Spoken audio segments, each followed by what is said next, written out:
سلام من أجل التنمية في السودان. شعب مظلوم وطن محموم، الحق معروف يا بني السودان من أجل التنمية في السودان.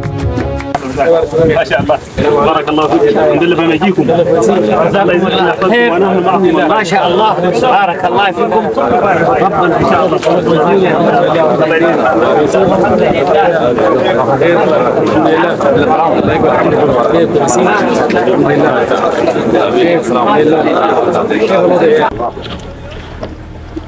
البدء أشكر القادة الكرام وأشكر الجمع الكريم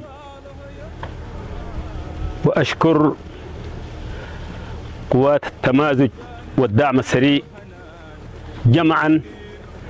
نسأل الله السلام لي ولهم، وربنا يولي لمن يسند الناس إن شاء الله، ونحن معكم ليلا ونهارا،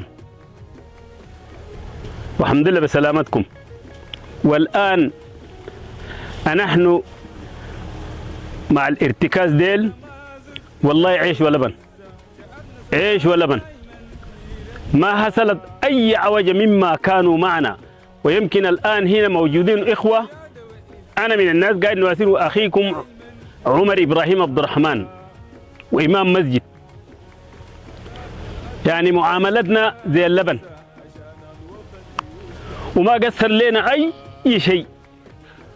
ربنا يولي لمن يصلح، وعسى أن تكره شيئا وهو خير لك، وعسى أن تحب شيئا وهو شر لك.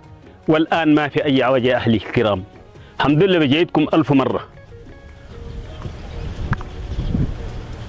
وبعد نسأل الله السلام لي ولجمع الكريم وللقوة كله. بعد ده في مساعدات من القبل بالنسبة لما الشرب وأي حاجة، والله ما قصروا معنا برضه، كل شيء متوفر لنا، ده امتحان من رب العالمين. فنسأل الله السلام لي ولكل الأسرة الجمع الكريم الجمع لنا هنا، ربنا يولي من يصلح. والله نحن معكم، قلوبنا معكم.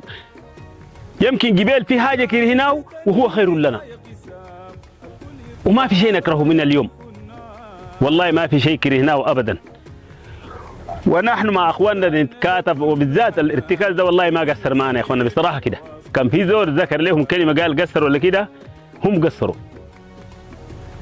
حتى سبانا أنا قبل طلوع الشمس جيت للأخوان ده تليتهم سلمت عليهم حتى مشيت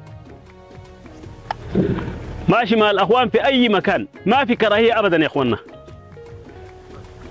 نسأل الله بس ربنا يوفقنا في عملنا ويهانينا ويولينا إن شاء الله في أمرنا هذا. وهذا ده إسلام ده حنون زيه ما في.